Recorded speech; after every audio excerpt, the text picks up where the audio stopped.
You saw up close and personal, Clippers bow out, and the James Harden question. What happens to him in these big games? Man, it's a tough one because I'm really close to the situation because I covered the Clippers all year.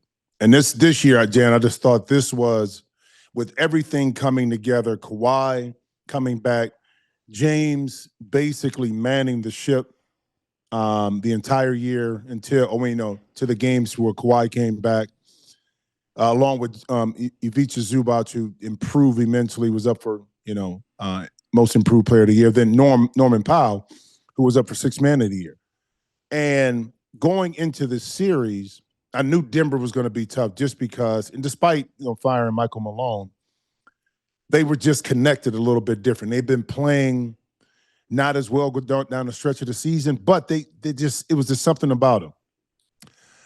And James was up and down in this series. When he was good, he was good. When he wasn't, he wasn't. When he was engaged early, like in Game 6, he was a difference maker. In Game 7, that same engagement just wasn't there. And a lot of what happens with the Clippers is based around the temperament of James. And what I mean is body language. When he's really aggressive offensively, the team tends to follow that.